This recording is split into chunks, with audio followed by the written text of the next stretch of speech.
अभी हाल ही में हुए लोकसभा चुनाव में एनडीए के समर्थन में जब नीतीश कुमार ने अपना हाथ बढ़ाया तो मोदी सरकार को पूर्ण बहुमत मिला, पर उनकी शर्त ये थी कि बिहार को विशेष राज्य का दर्जा मिलना चाहिए। परंतु संसद में उठे सवालों से बिहार को विशेष राज्य का दर्जा मिलता नहीं नजर आ रहा है। ऐसे में नीतीश कुमार के तेवर अब बदले बदले नजर आ रहे हैं। हम आपको ये बताना चाहेंगे कि बिहार को मौजूदा प्रावधानों में विशेष राज्य का दर्जा देने से केंद्र सरकार द्वारा इनकार के बाद अब प्रदेश की सियासत गर्मा गई है। हाल ऐसा है कि बिहार में क्या फिर सरकार बदलेगी, ये सवाल सियासी गलियारों में उठने लगा है। दरअसल जेडीयू नेता रामप्रीत मंडल ने बिहार को विशेष राज्य का दर्जा दिलवाने को लेकर वित्त मंत्रालय को एक चिट्ठी लिखी थी, जिसके जवाब में मानसून सत्र के पहले दिन लोकसभा में वित्त राज्य मंत्री पंकज चौधरी ने कहा कि बिहार को विशेष राज्य का दर्जा देने का मामला उचित नहीं है। अतीत में नेशनल डेवलपमेंट काउंसिल ने कुछ राज्यों को स्पेशल कैटेगरी का दर्जा दिया था। उन राज्यों में कई विशेषताएं थी जिन पर खास विचार करने की आवश्यकता थी, लेकिन इस कैटेगरी में बिहार फिट नहीं बैठता है। केंद्र सरकार द्वारा इस जवाब से बवाल मच गया है।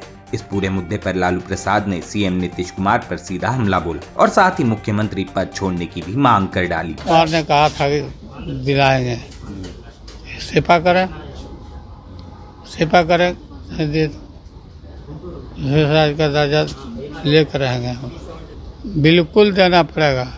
लालू प्रसाद यादव के इस बयान पर बिहार कांग्रेस के अध्यक्ष अखिलेश प्रसाद सिंह ने भी केंद्र की एनडीए सरकार और बिहार के मुख्यमंत्री को आड़े हाथों लेते हुए कहा कि नीतीश कुमार सीएम पद से इस्तीफा दें और एनडीए सरकार से भी जेडीयू समर्थन वापस ले। आज जिस तरह से लोकसभा में बिहार और बिहारियों को एक केंद्र सरकार के द्वारा, मंत्री जी के द्वारा अपमानित किया गया और उनके वक्तव्य से साफ हो गया कि बिहार के साथ लगातार सौतेलेपन का व्यवहार हो रहा है जब से मोदी जी सत्ता में आए। लेकिन आज ये कहना कि जो संविधान है हमारा उसमें प्रावधान नहीं है, तो हर सत्र में नए कानून बनते हैं, नए प्रावधान बनाए जाते हैं। तो अगर स्पेशल स्टेटस का दर्जा देने का मंशा रहता भारत सरकार का तो उसको दूर करके दिया जा सकता था, और इसमें अगर नीतीश कुमार जी फेल कर रहे हैं तो उनको सीधे इस्तीफा देना चाहिए और 1 मिनट भी राजग गठबंधन में नहीं रहना चाहिए। अब देखना यह है कि क्या नीतीश कुमार दोबारा पासा बदल देते हैं या नहीं। अगर जेडीयू का समर्थन एनडीए से वापस हुआ तो क्या मोदी सरकार गिर जाएगी